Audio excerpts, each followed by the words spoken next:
What is up, everyone? You are tuned in to technically what is the official, unofficial last Raw versus SmackDown of the year because my team decides they want to take off next week because of a goddamn holiday that was curated by the Americans in the den.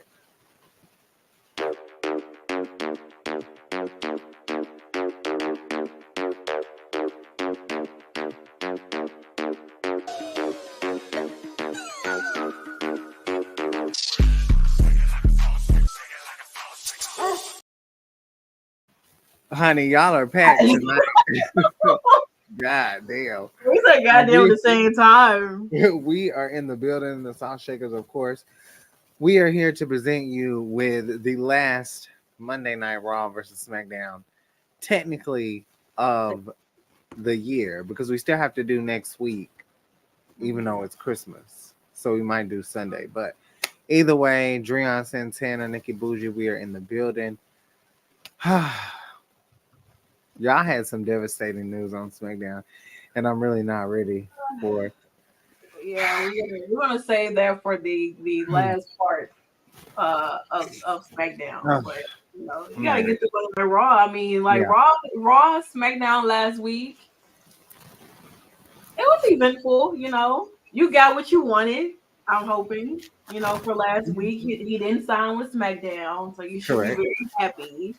You don't have to worry about us Well, in the show, I even though. would, I would rather want Randy, but I mean, Well, Randy got Randy got a lot of people to deal with down on SmackDown right now. terrible. So It is terrible. Well, before I get back into a nap, let's oh, start again. Yeah, I don't know. Monday Night Raw might not see me tonight. Nah, they will. um, We get started, of course. There seems to be some unresolved issues after what happened last week. Of course, Jay Uso was attacked and put through a table by Drew McIntyre, so it was only right to start off the show. Jay wanted everyone, of course, to yeet with him and motivation to get rid of Drew McIntyre in the opening match, of course. But unfortunately, that didn't happen. Drew McIntyre did get the victory, but he cheated. He decided to cheat. Behind the referee's eyes, he takes his hands and clobbers at the eyesight of Jey Uso at this point and goes on to win the match, which is why we're losing. It's crazy. You say he's main event Jey Uso, but yet he main events and loses twice. Then he opens the show and loses. So he's not even opening show, but Jey he's not. Uso. He's not. It's not like he's getting beat fairly. In a sense, for some of his matches. You Yeah. know, you can be main event Jey Uso all day or main event, but people main event all the time. But that don't mean they always win. Well, he needs But to. if you're gonna carry the name of main event Jey Uso, you got to at least. Now, when he did first come to Monday Night Raw, he was, you know, Yeah. and now it's like he's getting His squeezed. booking is literally 50-50. Yeah, it's like Like, he might, but then again, he might not. depends on who it is. Very much so. Before this match, Rhea Ripley and Damian Priest seemed to be getting into it about who the true leader was. And Finn and JD were just in the background eating it up, laughing. And Rhea made it very clear that she was not just addressing Damian Priest, she's addressing the family. And Damian has made it very clear that he is the leader. And Rhea doesn't seem like that's the 100% the way that Judgment Day is going, but she said she was going to make it very clear and she was going to gain her division back by picking on Maxine. Crazy concept. Um, but here we are. Of course, Maxine taking the loss. But after the match, it seems that Ivy Nile is ready for some competition. I mean, she doesn't have one ounce of fear in her bones. She was very um, adamant with that stare down. It kind of made me, I don't know. There was a little difference here with Rhea and her power and her dominance. Very, very much so, her dominance being tested. Of course, we had to hear from CM Punk because it was the night for him to make his decision. And accompanied by Adam Pearce, he did make that decision, signing to Monday Night Raw, appearing in a Monday Night Raw in over 10 years. He also made the announcement that he will be entering himself into the 2024 Men's Royal Rumble, and made it very clear that it may not just be Roman who he's after. It might be someone who is not too thrilled to see Mr. Punk, Seth Rollins. Seth Rollins, the World Heavyweight Champion, in my opinion, had the best promo of the week. I hate to say it, but Seth Rollins cooked CM Punk and left no crumbs.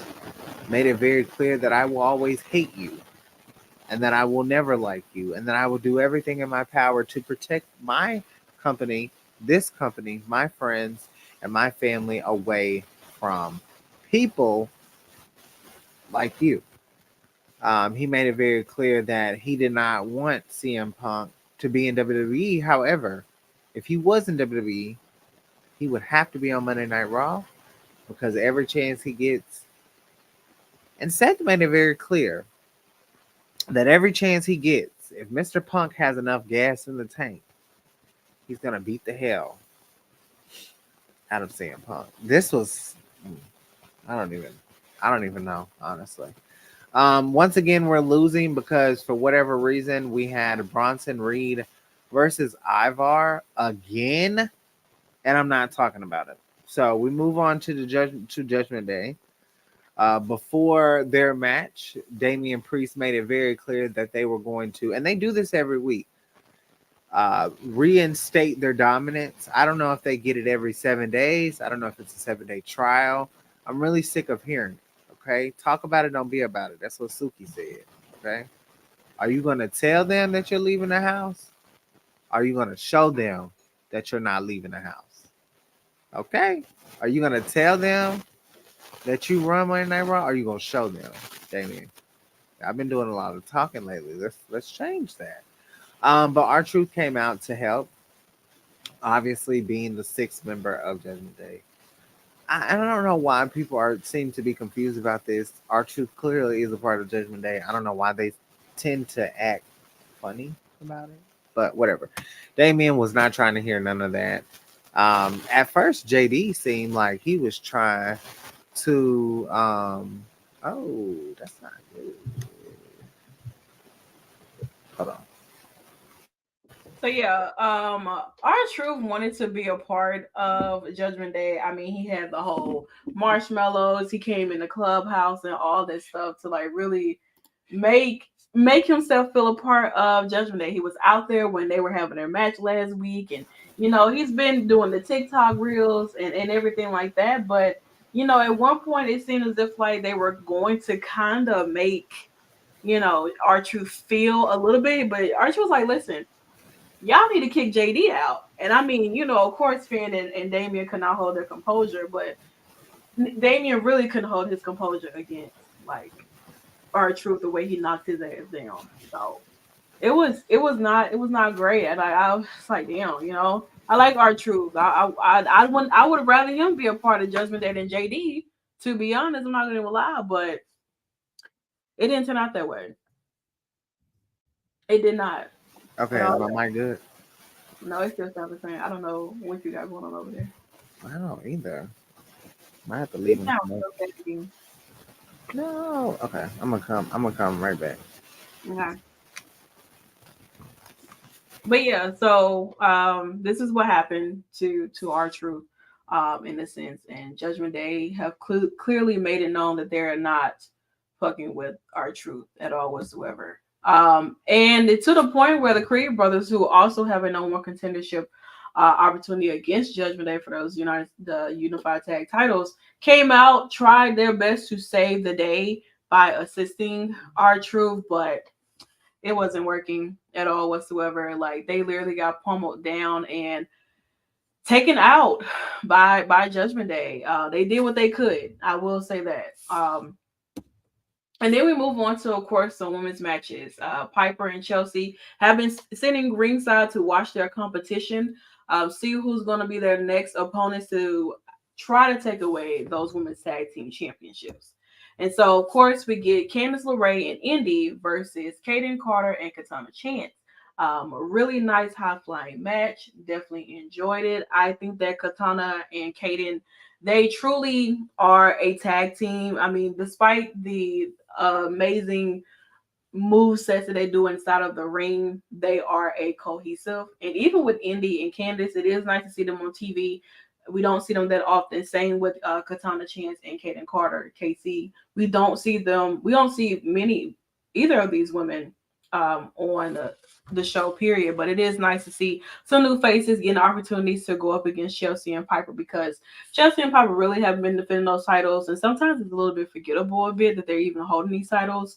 So sometimes it's kind of hard to realize that, hey, we do have women's tag team champions over here. And sometimes, like I said, Chelsea and Piper, even though they're not defending, they do find ways to stay relevant, but not relevant enough to sometimes make people like, oh, who's the tag team champions? Oh, it's Chelsea and Piper. Oh, who, and stuff like that. So, of course, Kaden and Katana, they did win their match against Indy and Candice, and they'll have their opportunity to see if they can defeat Piper and Chelsea for those women's tag team titles later on tonight for Monday Night Raw. Speaking of more keeping up with the women, Becky Lynch, ladies and gentlemen, graced our wonderful, wonderful faces this week. And she had a few words for Nia Jax. And I feel like I'm happy that this feud between Nia and Becky is like really, really heating up. And Nia just keeps holding on to the fact of that, okay, she's the reason why Becky's career skyrocketed. Becky had never gotten that bloody nose or face broken by her. She would not be, the man, big time Bex or all this and that if Nia did not play a big part. And I think this is something that we have been waiting on for a while, is the fact that see Becky, see Nia in the ring after all these years of what happened, before Survivor Series, and basically kind of costing Becky opportunities, stuff like that too, though. So, but he has returned. Is it still? It just feel like something is moving on your mic, honestly. Something moving? Yeah, I don't know. I have no idea. What about now? But it does feel like something. Say something. Something. It's all right. I have to see until you start. I have to see if you start moving around again. Okay. I really enjoyed this because I know that people don't want to admit it, but what Nia Jax was saying was true. What Becky was saying was true too. But Charlotte pushed out the man and Nia continued the birth. That's how I feel. Like, Yeah. and for them to never have their moment, it kind of sucks because to me this is like a WrestleMania feel. Like this is story build. I don't know what's gonna happen when they get in the ring because it can be tricky. Becky just doesn't work good with everybody to me, and that could work both ways. Maybe everyone doesn't work well with Becky, but sometimes Becky can get it, and then sometimes it's just a hit or miss. But I do think with this, there is a lot of clarity that will come from this because Becky is the man and was the man. And I wonder if Nia was around, how soon we would have gotten this. Like, would Nia have been the one right after? Like, would she been challenged Becky? That because I think it was Money in the Bank was the next after Becky won because Charlotte beat her, and then Bayley ended up cashing in. So I wonder would Nia have been the one to get one of those titles? But I feel like she could have been the one to kind of cost her to lose her title. yeah, I think she would have definitely played a big part instead of Lacey. Wasn't it Lacey that gave the forearm to Becky and Charlotte ended up winning? And then Yeah. and then Bailey ended up coming out and then cashing in. Mhm. So it was Lacey. It could have been Nia Jax's spot. It could have, but It things wasn't. happen and it wasn't. But we're here now, and we're on our road to getting what could be a great feud between Becky and Nia. I'm ready. We also had DIY taking on the team of Imperium, and they had to find another tag team partner. Of course, being the Miz, we're in Ohio, we're in Cleveland. Why not a hometown favorite? And they pick up the win, which is pretty um, unsettling for Imperium. We'll get into their match a little later. And then, of course, our main event of the night, we had Cody Rhodes taking on Shinsuke Nakamura. But obviously, that did not end the way that everyone wanted it to, via disqualification, giving Cody the win and Shinsuke the moment of his life in this sense, because honestly, this is the picture of the night for me because what in the hell, Shinsuke? And this is obviously going to be a deeper feud than what I was thinking. I will say that being a part of the promo, like at the Nashville show, the lights and him being that was really cool. Like she and Mhm. Shinsuke on the screen and Cody in the ring and stuff and the DMs. From a production standpoint, that was really good. That was fun. That Mhm. was definitely fun.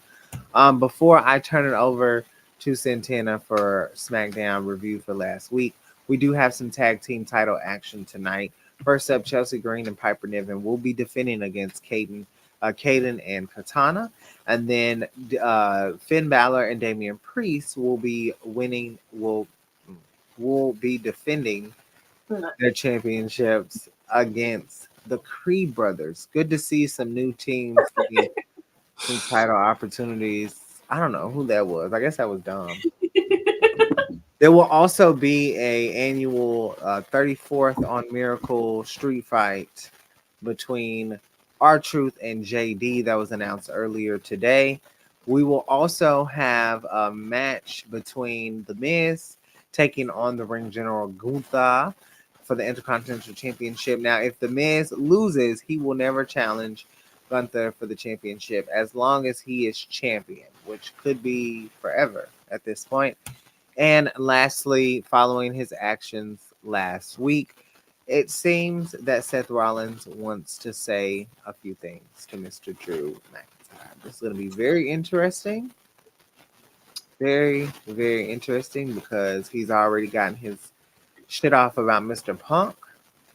And it seems that everyone wants what Seth has, that World Heavyweight Championship. And Drew was granted his match um, by Adam Pearce on the first episode of Monday Night Raw. It is a day one edition of Monday Night Raw. It was announced. So that's going to be very interesting because we don't have a day one pay per view, obviously, but we do have day one on Monday Night Raw. Three themed programs. You got Monday Night Raw, day one, New Year's Evil for NXT, and then the SmackDown one is damn, I can't even remember. It was SmackDown something.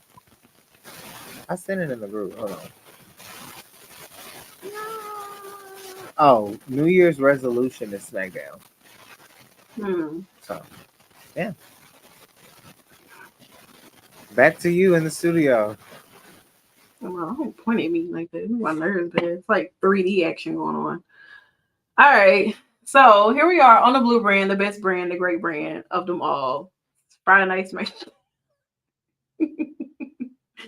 Even Nikki gets she changed the lights to blue.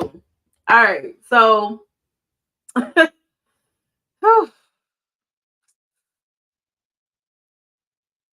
Roman Reigns, everybody who shows up to work after 30,000 years from now, same old, same old, same old. It's like what he says, like missionary over and over and over again. This is the same thing we get from Roman Reigns all the time, over and over again.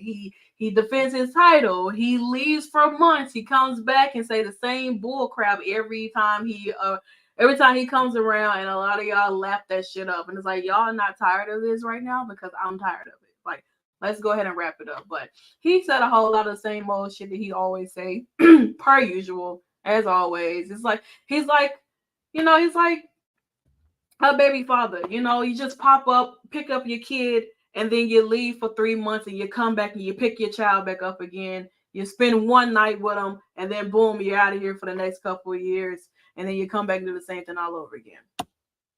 Well, he comes back and he gives what Jimmy thought was the tribal heir or the tribal prince. He named Solo the tribal prince. And Jimmy felt a little way about that, of course, because Solo's kind of been the one that's been by his side for the longest. Well, not one say the longest, but actually never turned on Roman. You know what I'm saying? Jimmy, you did turn on Roman. You did super kick him. You know what I'm saying? So like you shouldn't even be looking and expecting to have that prestige honor outside of Solo, someone who has not turned their back on Roman, someone who has been on his side since, joining the bloodline and everything. So I get why Jimmy may feel some type of way, but you chose to come back to the bloodline because you couldn't stand on your own. And that's disappointing because Jimmy, you super kicked that man, you know what I'm saying? And then you start doing your own shit or whatever, you come a madman or whatever, and then you run right back, you cost your brother his opportunity just for you to join back with the bloodline. You say, oh, you're nobody's bitch, you're this, you're that, and then boom, you're right back with the bloodline being somebody's bitch, Romans. And you can't even be the tribal prince, but you can be a tribal bitch right along with the tribal queen. Okay, how about that? But of course, we are blessed with Randy Orton, finally somebody who can come and give us something more relevant than Roman Reigns' title reign is at that point. And Randy is like, he wants an opportunity for that title. Give him an opportunity. Roman Reigns is like, you think you can just come up in here after 18 months and everything like that and think you can get an opportunity? No, get to the back of the line. And well, you can't just tell a Viper to get to the back of anything because there's always going to be an RKO somewhere waiting for you, Roman. And you were startled. You were scared a little bit. Jimmy, nor Solo, nor Paul even tried to stop or help you get away from that RKO because, as we know, that RKO can come out of nowhere. You better ask Brock Lesnar. You better ask anybody. So I'm just saying, that man is coming for that title opportunity, Roman, and I hope you're ready for it. Y'all on the shelf. Randy told him, man, you becoming a legend, but I've always been a legend killer. Period. He ate that, man. Hey, the promos this week were crazy. I'm like, hold on, Randy. Wait. Randy being back is such a breath of fresh air, honestly. It really is. Like, I mean, there's been times where SmackDown has kind of, ran its course a bit at times, but to see new people getting themselves involved and coming in, like all these 18 people are coming in, 17 people coming in, and all this stuff like that, and having him back here, having him on Friday Night SmackDown, I think that is great. We get new opportunities. We get storylines that are being rebuilt again after. I mean, this is Randy Orton after they put him on the shelf for hurting his back and shit like that. Now he's coming for his opportunity. Randy hasn't been in a title picture in a very, very long time. So, I mean, I think that is great. I think that someone who's even above Roman's caliber as a talent, superstar at that, great talk on the mic. I mean, great fucking wrestler inside the ring. This man has not even the man broke his damn back and has not, like, he hasn't missed a step at all whatsoever. Now he may be a little bit bigger than what he was, but he's definitely moving, at the speed of light. No pun intended to Chris Brown, but but here we are. So I guess we got to figure out what happens towards the end of Friday Night SmackDown. But of course, we are in the middle of our United States Championship tournament. Carmelo Hayes, ladies and gentlemen, is in the building on Friday Night SmackDown, and he goes up against Grayson Waller. I know some people side-eyed, snooty little faces and turn up your damn nose to your lips. I don't care.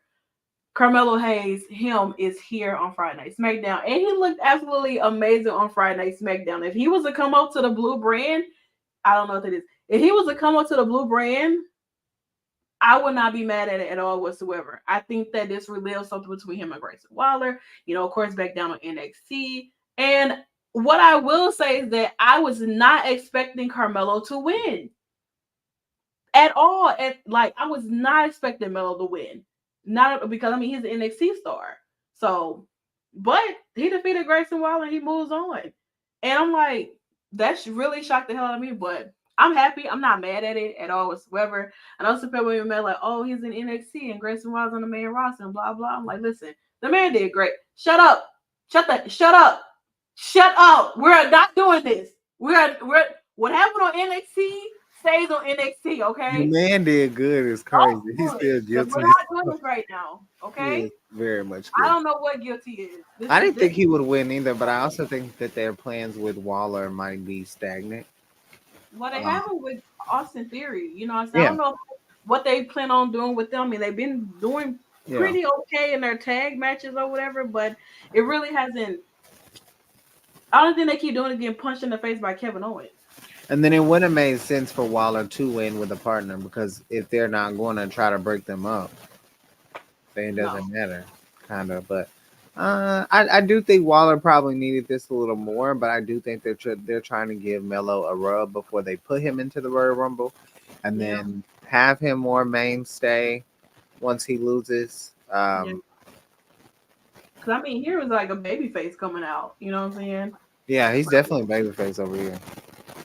I enjoyed it. I think he did great, especially for debuting on a Friday Night SmackDown. So shout out to him. I'm not listening to y'all comments in the section. Y'all not gonna upset me, okay? We'll talk about that tomorrow on NXT Uncut. All right, so we get here because Randy Orton, he runs to LA Knight, and why are you looking like that? Well, because my picture was still stuck. Oh. I was like...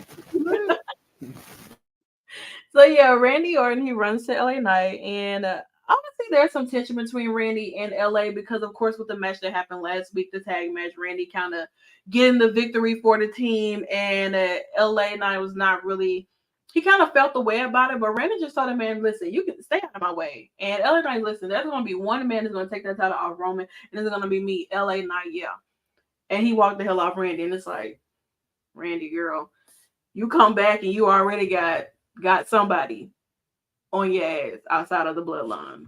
And it's somebody that, was watching your back, and even though Randy did not ask for it, and he let LA Knight let me know, I didn't ask you to come out there at all whatsoever. I did not, but you did anyway. And, that's that. So I don't know what's going to happen with Roman, Randy, and LA Knight, because it seems like there's a trio going on here, because Randy and LA Knight are gunning for one man, and that is Roman Reigns. All right. So we will also move on to our other United States Championship Tournament match.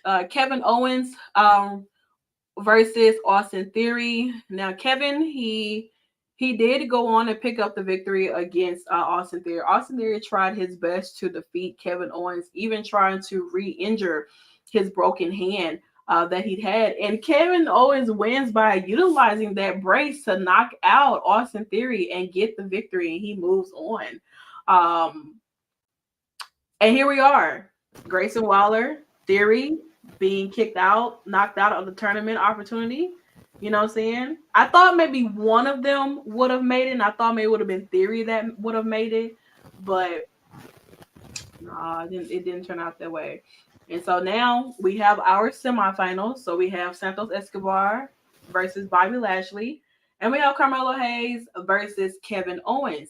Now, backstage-wise, Kevin Owens, of course, is coming off of that victory against Austin Theory. He runs into Cameron Grimes, who gives him props.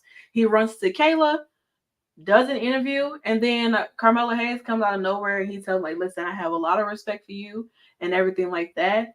And Kevin Owens like, yeah, so I did the same thing. I came up to the front. I came up to the main roster. I defeated somebody for a championship. I defeated someone who was a champion. And Carmelo was just like basically like, listen, I get that.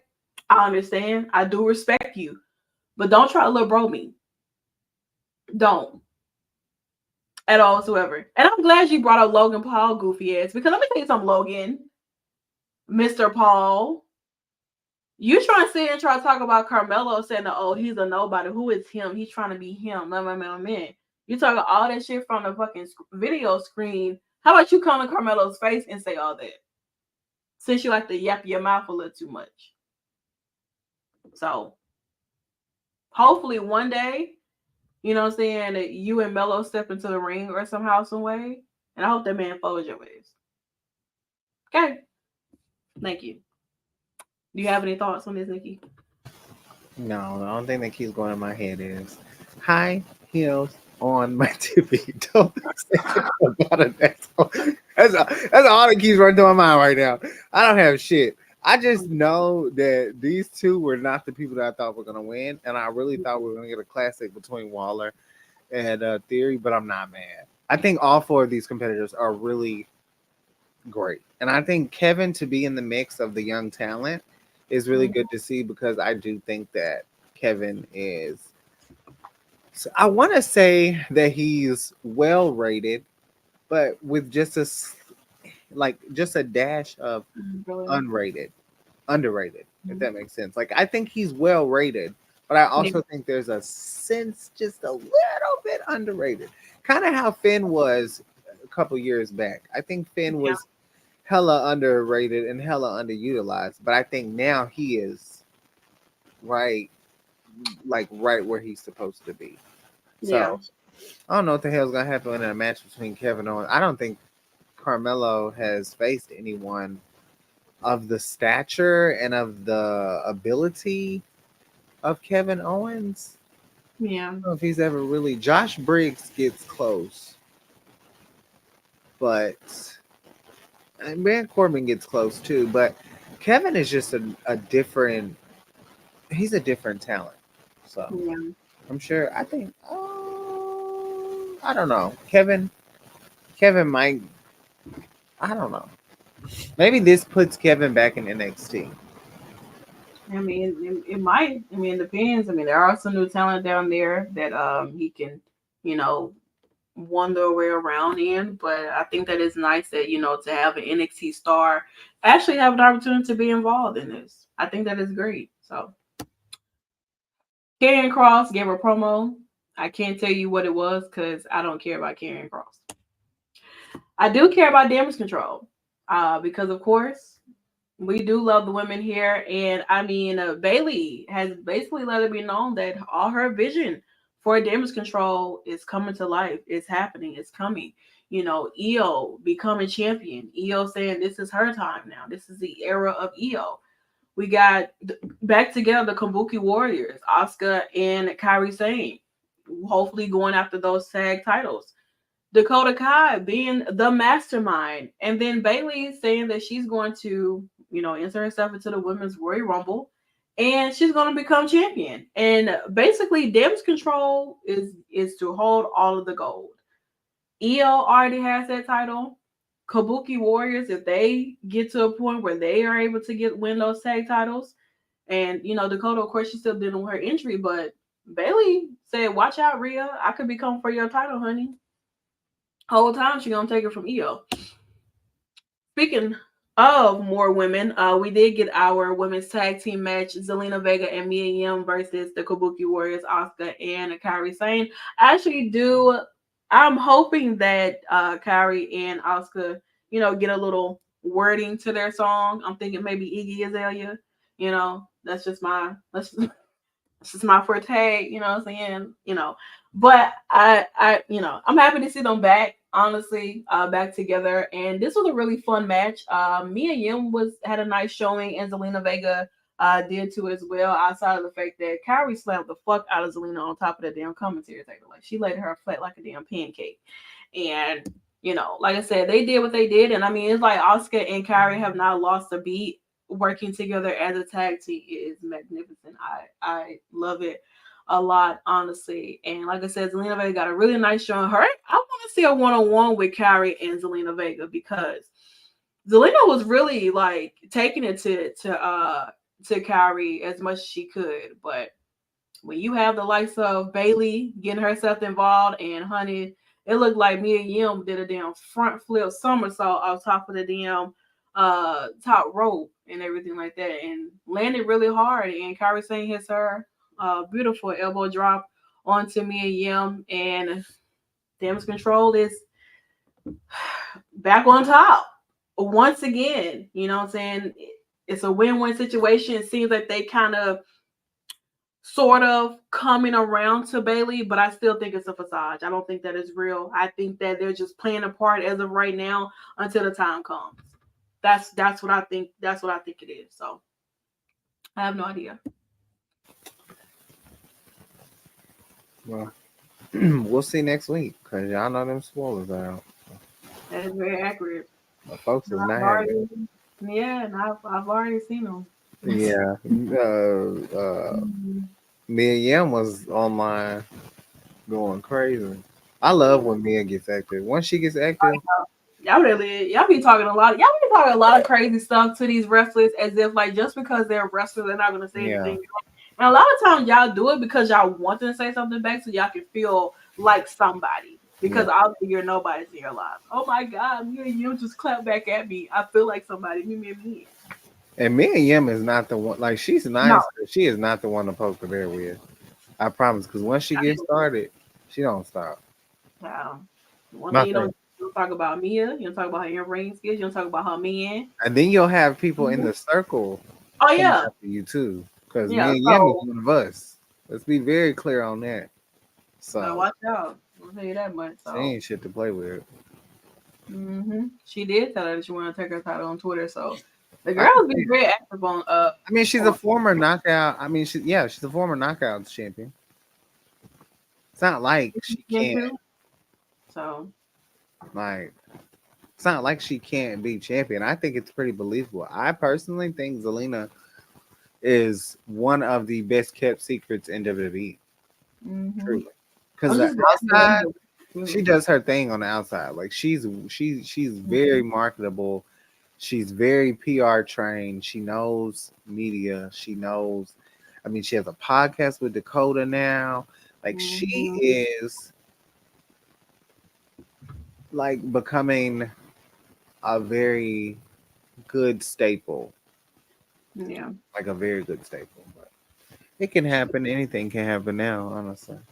Yeah, I'm happy to see her back in the ring too, though. I think Zelina is great in the ring. I do appreciate that they are allowing her to wrestle a little bit more as she can. So who knows? Speaking of someone who used to be around Zelina Vega, Santos Escobar let it be known to Bobby Lashley that I don't give a damn if you got the Street Profits with you or the whole choir congregation. I'm gonna beat your ass next week. And I'm going to go off and I'm going to defeat Logan Paul because I'm the reason why he has that championship. What do you mean by choir? Did he say that? No. Oh, okay. What do you mean? What do you mean? What do you... The choir? No, he didn't say that. Girl. I have no comment. I don't.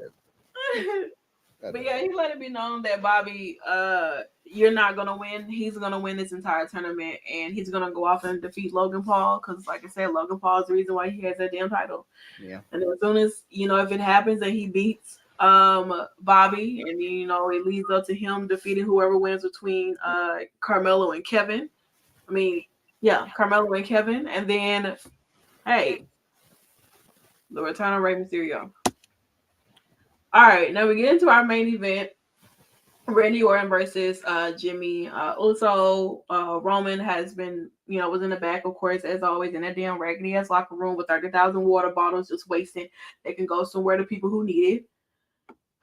And he basically told Jimmy, and he was talking. He was like, we gotta take out, like, he wants something to be done to Orton. He wants him to be taken care of tonight, and he put Jimmy to be in charge of that. But Jimmy's still seeing a little bit skeptical on some things because him and Solo had this like awkward silence. He was like, like you would let like. I think Jimmy is starting to feel as if like if something was to happen, will Solo let him know that something is planned? And Solo's like, listen, I'm your brother, but yeah, you may be his brother, but you also did attack your brother too. So in a sense as well. So I don't put nothing past y'all. Just because we family don't mean you ain't gonna put your hands on me. Like you may say that, oh, we're brothers, we're happy and we're singing and we know colored or whatever, some shit like that. Give me a high five. You might smack me inside my damn. Fuck my house. You might smack me inside my damn head or something. No, like what? I'm in Randy Orton. Well, Solo and Roman were attacking Randy and LA Knight. Jimmy was trying to catch his damn breath. He didn't have too much long because AJ Styles comes out of nowhere and a phenomenal forearms Roman Reigns. And babe, when I tell you, he was not done with Roman or anybody else. He went after LA Knight. And I don't understand, or am I missing something? Like what happened? Like what's the like, am I missing something? Like, what happened? The reason, like, what? How long has AJ Styles been since he did, what he did to LA Knight? Like, what was the point? It's TNA coded. We don't know. We'll find out.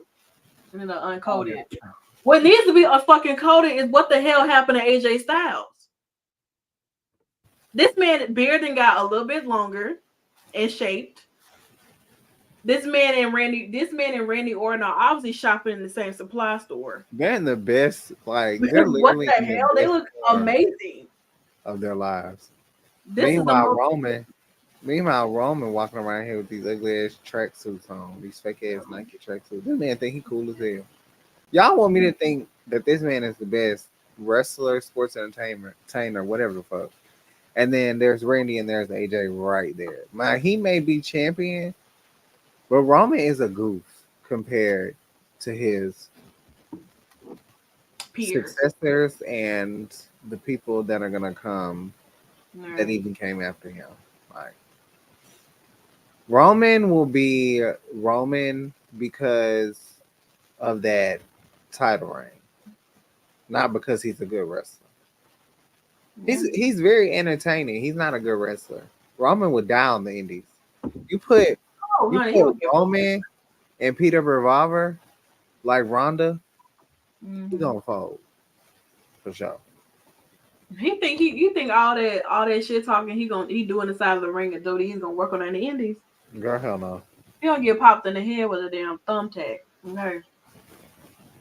They gonna fling that bitch like a damn frisbee. Wait till he gets hold of Billy Starks. Girl. He nigga to hold of Marsha. Girl. I ain't gonna lie. She gonna drop them on his head. All right. But yeah, so Randy, AJ Styles, I don't know what the hell they got going on, but they both look good as hell. I'm not gonna even lie. They really do. And I mean, there's that. That's how we end our SmackDown. And I don't know exactly what's gonna happen with that, what's gonna happen next week, but I'm sure we're gonna find out.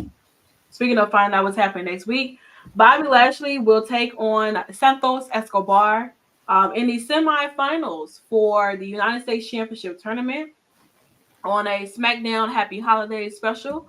We also have Carmelo Hayes versus Kevin Owens in the semifinals for the United States Championship Tournament. We'll find out who our finals will be, and we'll see where it leads to, where whoever wins will face off against Logan Paul. Also, Dragon Lee versus my man Pete for the NXT North American Championship. I'm so excited. Ridge, let me tell you something. Let me tell you something. Ridge, if you bring your ass out there, I swear to God, I promise you, I'm gonna jump the damn. Okay, he said, "Fuck, welcome to Suplex City. Welcome to Injury City." I am not gonna play with you. I'm not. Okay, don't ruin my man's opportunity.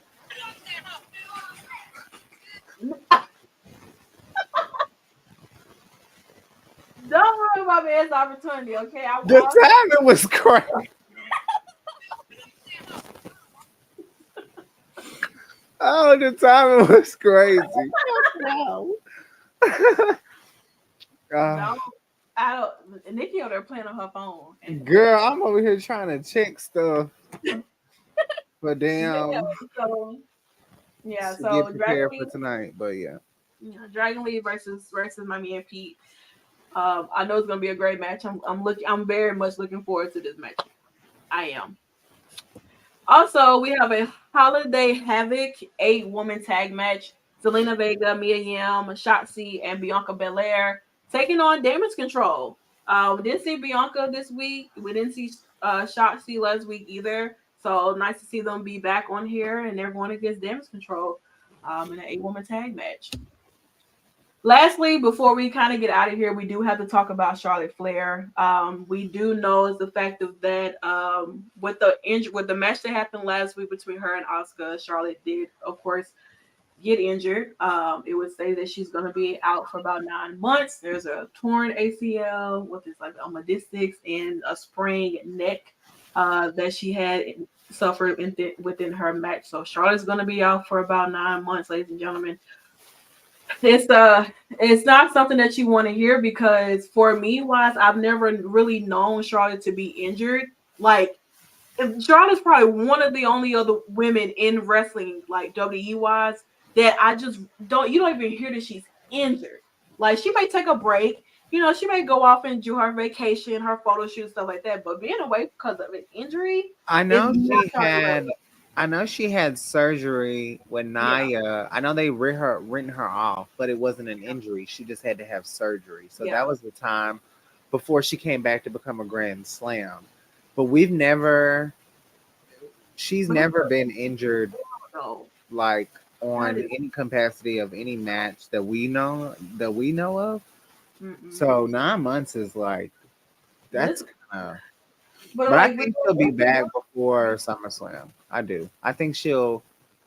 I think knowing Charlotte and knowing how committed she is and how hard she works and how important her health is, I definitely think that SummerSlam is going to be a big moment. And they might even push back SummerSlam um, or have it later.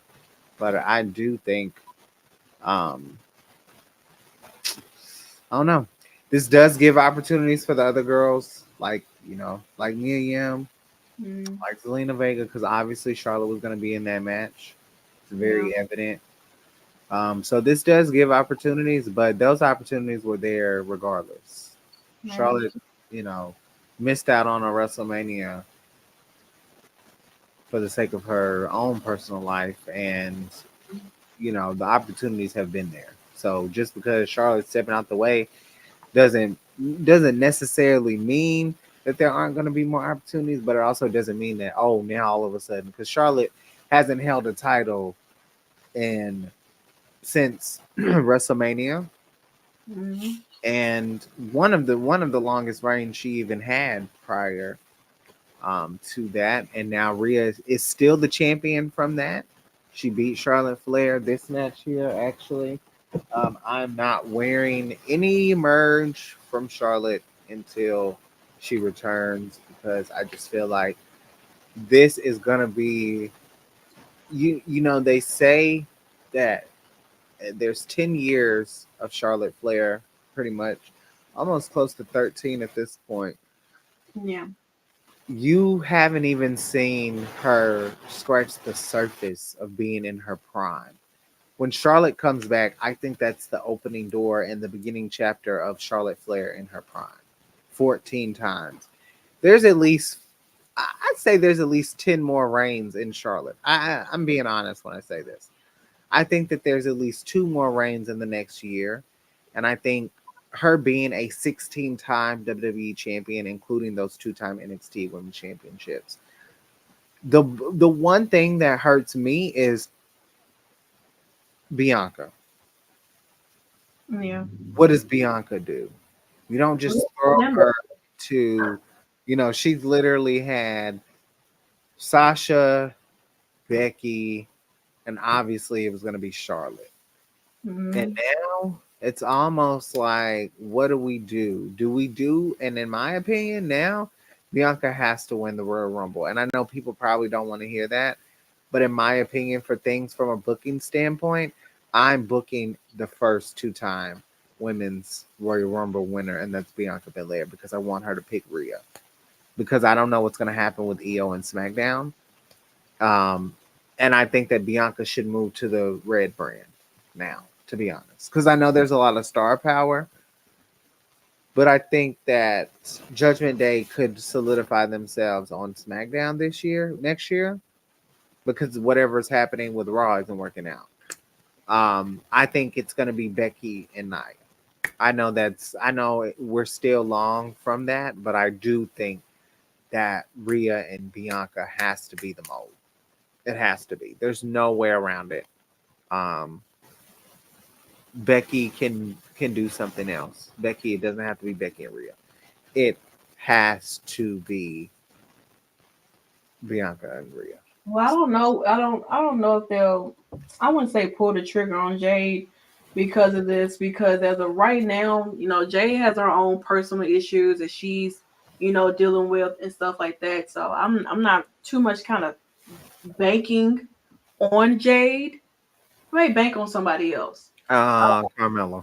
That's who they're gonna bring back.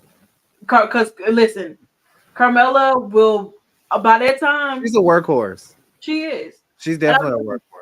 And please bring Bliss back, because she just. I mean, I know she just had her baby too. You know what I'm saying? Yeah. But people be ready within like a while. You know what I'm saying? Just didn't take Becky long. I tell you that much. So like, I mean, I don't know. It really varies on exactly what they have planned, and stuff like that. But who knows? But I will say I do wish Charlotte a very nice recovery. Don't rush it, girl. You know what I'm saying? Because those ACL injuries, they are hard to come back from, and you sometimes you have to change your move sets, to fit. Oh, my girlfriend be in her Triple H era. Oh yeah, knee brace. Got that knee brace on. Yeah. Oh yeah, with the jean jacket. Yeah, jean jacket, blue jeans. Yeah. I fear that Charlotte is gonna come back and her hair is gonna be cut. Bob Charlotte, new look. Everything is re-innovated.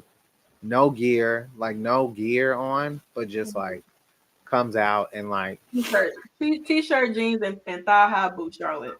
Yeah. I don't know. But we'll have to see, but we gotta go ahead and get on out of here, ladies and gentlemen. It's been a fun time with you guys. But we do have to, get prepared to watch Monday Night Raw and everything like that. So we definitely do appreciate you guys for hanging out with us here. Each and every one of you that came in to hang out for Raw versus SmackDown. We'll be back tomorrow, of course, for NXT Uncut, because there's a lot of things on there that still needs to be unfolded in so many different ways. But shout out to Battleground Podcast for always having us here. The Shakers in the Den always having us here. Definitely continue to follow our socials at the Shakers Den on social. Get us to 100 followers and subscribers is the goal before we get out of here for 2023. Follow our Twitch and all this and that. Follow our all of our socials, and I hope you guys having a rest of your great, amazing night. And we'll be back tomorrow, like I said, for NXT Uncut, because we gotta prove that Melo is not guilty.